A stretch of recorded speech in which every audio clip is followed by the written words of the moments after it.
Hey, what's going on, guys? Man, oh man, it's your guy Keys, man, aka Kiaun Mitchell. My goodness, it feels so good to be talking with you guys right now. I have definitely been gone for quite some time, and I was doing this Kiaun Vents just to let you guys know exactly what the situation was. In the recording, though, I made a mistake. I'm a little out of sync with the podcast at the moment, so some of the audio actually got ripped by mistake from the recording, so it's gonna kind of start off in a weird position, but just wanted to let you guys know what the reasoning behind it was. But guys, I look forward to you guys listening to this, and once again, thank you guys for even downloading this podcast. So with that being said, I'm gonna get out of here, and you guys enjoy. Bye-bye.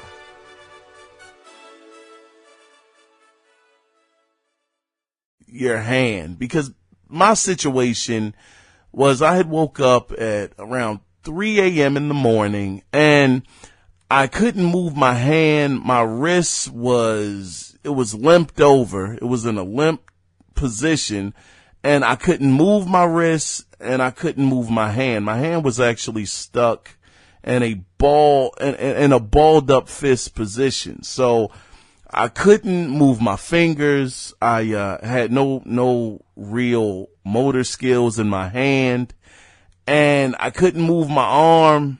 Couldn't move my wrist. Well, I could move my arm. I could move my arm.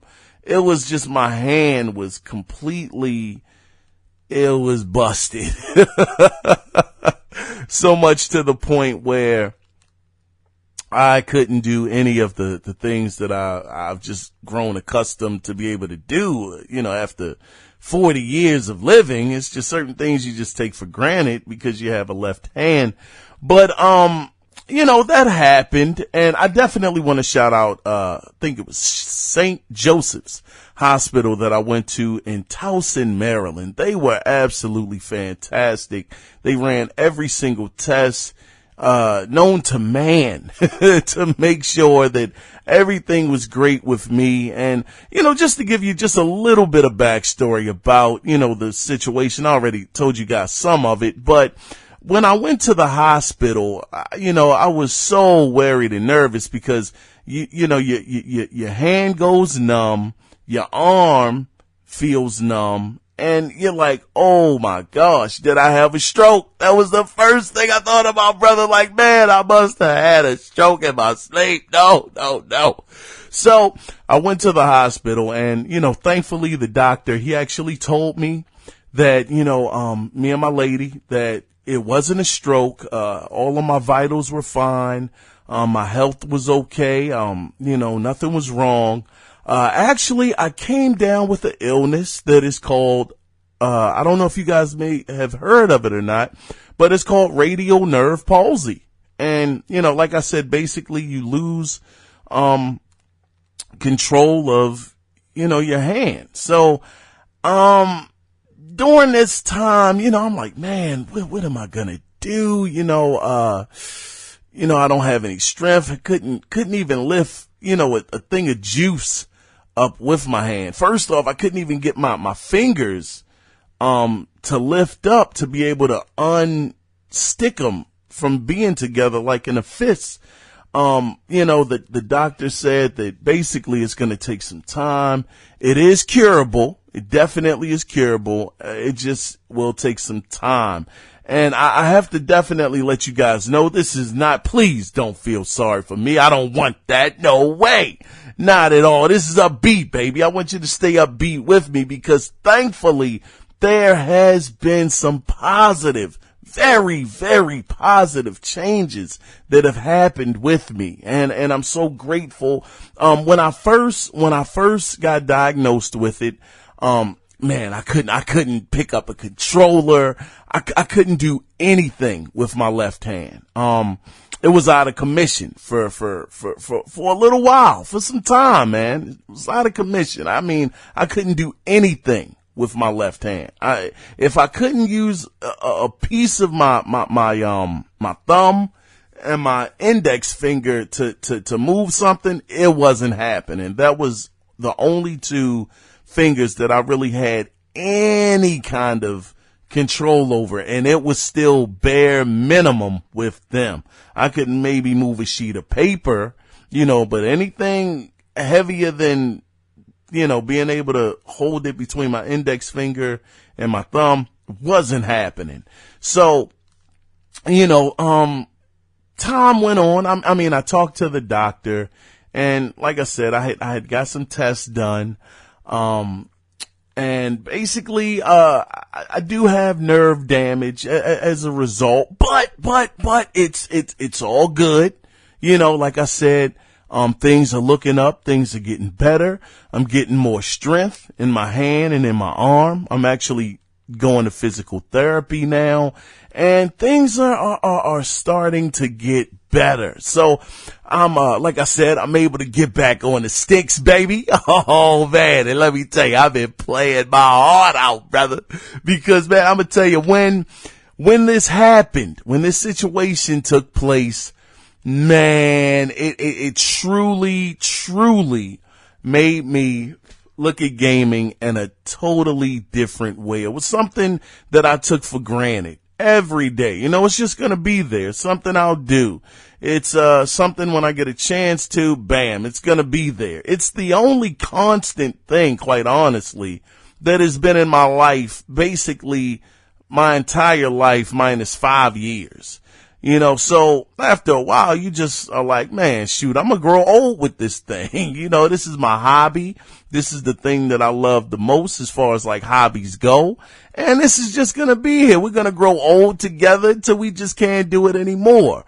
Man, I tell you, not in 100 years, 100,000 years did I think that just going to sleep and waking up at 3 a.m. in the morning would take that away, would threaten that, because basically I just slept on my arm and hand wrong.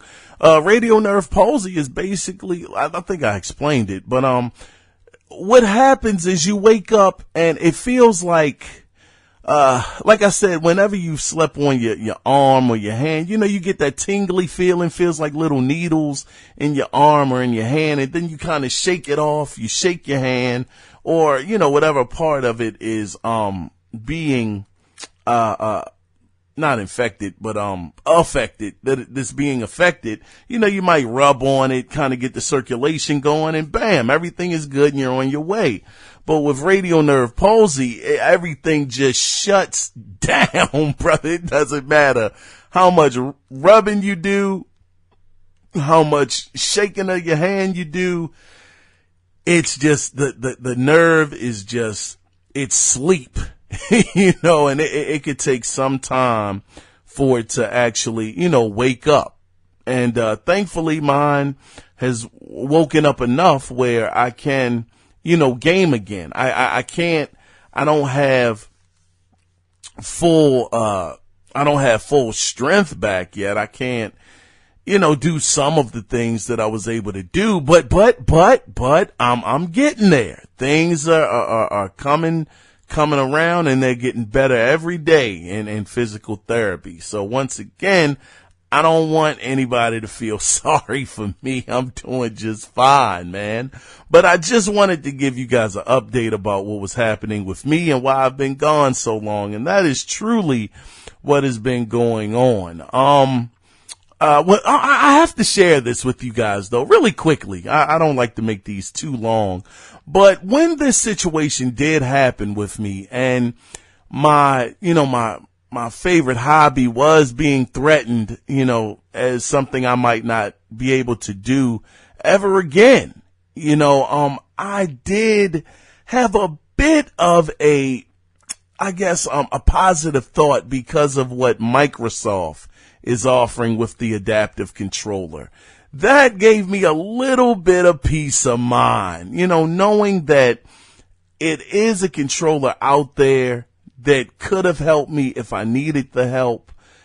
It was like, man, that's that's dope. It really made me appreciate Microsoft bringing this to market even more. And I really, truly hope that Sony and Nintendo jump on board and make their own adaptive controller. Because once again, nobody thinks that it can be stripped. Well, I'm not going to say nobody. I'll speak for me. Once again, I never thought that it could be stripped away from me so quickly. I mean, just bam. The next day it's over with. You can't game right now. And I got to tell you, I tried the game, man. I tried to shove the Xbox controller in my hand. I tried to shove the PlayStation controller in my hand, brother. I mean, I took every single finger individually, lifted them up just enough where my hand, since it was stuck in that, in the balled up position, I said, shoot, I'm just going to lift every hand up and let it just slowly just curl right onto the controller, and we gonna make it work. But to no prevail, brother. My thumb, I couldn't do anything. I was dead in the water, man. But you talk about a game of being desperate and just wanting to game, cause that right there, man, when that happened and I had no control over the over the controller, that sounds crazy. But I darn it, man, let me tell you, I came within inches of just busting out crying, brother. I was like, oh my God, why? You know, it was just a terrible moment for the guy. But, you know, just once again, man, the point of this story, I don't even know what the heck the point is, man. It is why I was gone, was because I was sick. And, also, man, just never take gaming for granted, man. Don't take anything for granted. During gaming, not having my left hand made life so much more difficult. Just doing everyday regular tasks, just going shopping and getting stuff off the shelf. I'm like, God darn, I never realized how much I used my left hand. This is insane. So, you know, just, enjoy what you have, brother. And, you know, just hold on to what you do have tightly, because somebody out there always has it worse, man. But, I'm about to get out of here. Oh, before I get out of here, though, just to let you guys know, the Analog Circle podcast is coming back, baby. Oh, it's coming back, man. I'm feeling better. I can record the podcast now, so things are definitely gonna get back to normal. And my goodness, we got so many great topics to talk about. New games coming out, Resident Evil 2, Kingdom Hearts 3. Wait a minute, before I even talk about Kingdom Hearts 3, cause I didn't play that yet. That Resident Evil 2 demo was amazing. God darn it. We got a lot to talk about, man. So, you know, the Analog Circle podcast, once again, it will be returning, and I look forward to talking to you guys. Man, I missed y'all so very much, and I really look forward to getting everything back to normal with the podcast. So, man, with that being said, good grief, man, I was your host, Kiaun Mitchell, brother, and, you know, that's about it, you know, yeah, that's about it for this week, man. But, with that being said, you guys take care and be safe out there, guys.